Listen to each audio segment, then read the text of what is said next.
Una secuela inesperada que ha dejado la pandemia es que hemos visto cómo varios gobernantes realmente tienen un hueso autoritario. Y bueno, en medio de la pandemia, y bueno, que la verdad es que muchos gobernantes no saben ni qué hacer, algunos han optado por hacer lo más razonable, ¿no? Bueno, hacer medidas de sana distancia, de cuarentenas, etcétera, pero otros han llegado al extremo en amenazar a su propia población y llegar incluso hasta poner campamentos de concentración, por así decirlo. Eso sucedió en Australia, está sucediendo también en Nueva Zelanda. Y bueno, lo más reciente ha sucedido en Francia, donde el presidente francés también ha señalado que le va a hacer la vida imposible a los que se han decidido no vacunar por las razones que sean, ¿no? Que no va a permitir que vayan al cine, al teatro, a los restaurantes, no se tomen un café, que no pueden entrar al supermercado, etcétera, para con tal de obligarlos en ese sentido a vacunar. O sea, les va a quitar las libertades.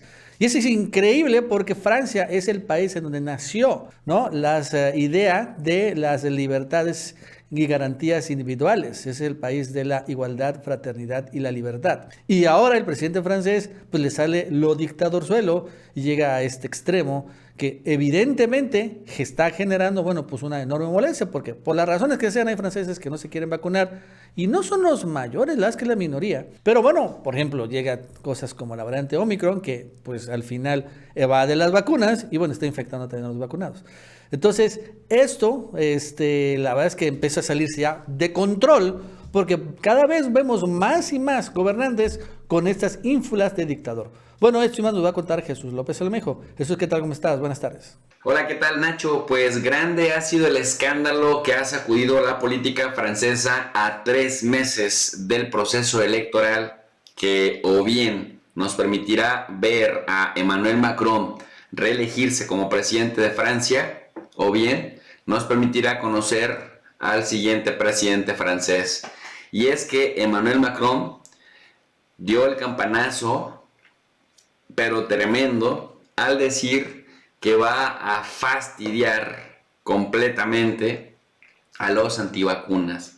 Unos lo traducen como molestar, otros lo traducen como joder, otros lo traducen como acosar a los antivacunas. Y es que, como lo muestra The New York Times y también Le Monde Diplomatique, lanza el desafío a los no vacunados en Francia, ¿no? El mandatario escandaliza a la nación con esta expresión soez, que no solo es un mensaje de salud pública, sino también un mensaje político en un contexto electoral. La pregunta es, ¿qué pasaría si Hugo Chávez, ¿no?, en aquel momento, o ahora Maduro, qué pasaría si Lucho Arce en Bolivia, o si el mismo López Obrador dijeran estas expresiones? La respuesta es que como se trata de un mandatario europeo, como se trata de alguien que es parte del establishment de potencias industrializadas, pues prácticamente esta expresión solo tiene efecto al interior del país, pero no en medios occidentales que han tratado de no darle tanto revuelo. El presidente de Francia, Emmanuel Macron, dijo que quería joder a millones de sus ciudadanos que se niegan a vacunarse, expulsándolos de los espacios públicos. No les va a hacer la vida nada sencilla. Parece estar calculando que aprovechar la creciente ira pública contra los no vacunados tiene más recompensas electorales potenciales que el riesgo de enfadar a una minoría antivacuna cuyo apoyo tiene pocas esperanzas de conseguir. Es decir, los antivacunas están furiosos con Macron y Macron dice, pues voy a fastidiar a los antivacunas porque una buena parte de la población francesa está molesta también con los antivacunas. Utilizando su lenguaje más agresivo, hasta ahora para instar a vacunarse a las personas que se niegan a hacerlo, Macron dijo que no los metería a la cárcel ni los vacunaría a la fuerza, pero les haría la vida imposible en lo que resta de su administración. En este sentido, cabe mencionar también que Macron está tratando de jugar un poco con las emociones electorales de esa parte de los antivacunas que no tiene posibilidades de conseguir votos ahí.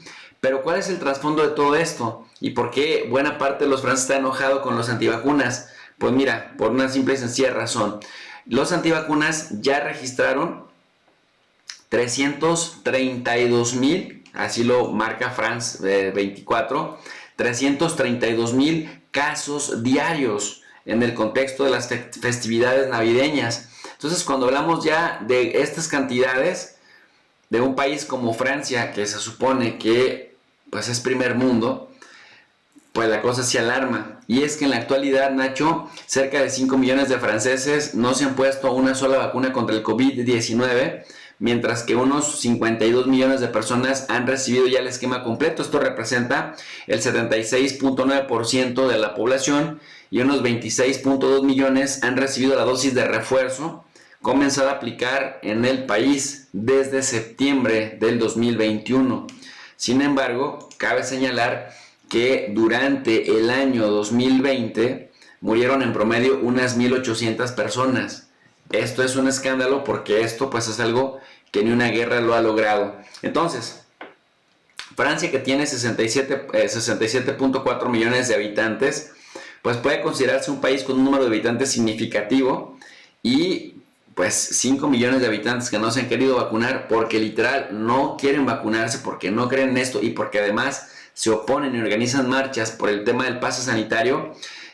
No es cosa menor, no es cosa menor. Sin embargo, aunque es una apuesta muy arriesgada del presidente francés, de Emmanuel Macron, y es una apuesta arriesgada porque él está apostando a que la base de los que ya se vacunaron repudian a los que no se han querido vacunar y les echan la culpa de que la pandemia siga causando estragos importantes. Y dice Macron: no voy a permitir que me manchen el esfuerzo anti-COVID que hemos realizado en Francia. Pero por otro lado, los antivacunas dicen: pues tenemos en un país de libertades derecho a no vacunarnos si no queremos. El problema es que se están contagiando 332,000 personas diarios. Pero esto es un escándalo en Francia, aunque decimos está aprovechando el coraje en contra de ese sector minoritario, y con esto alentar que tiene mano dura y que entonces es el hombre que necesitan los franceses para que siga dirigiendo sus destinos. Vaya qué cosas. En los medios occidentales esto no se volvió un escándalo, pero qué tal si lo hubiera dicho un mandatario de América Latina, o un mandatario de África, o un mandatario de Asia Central. La cosa estaría que arde, ¿no? Pues Nacho, hasta aquí mi análisis. Para un comentario más extenso les invito al canal de Tu Profe de Rey. Yo me despido con un cordial saludo para la comunidad del Chapucero USA.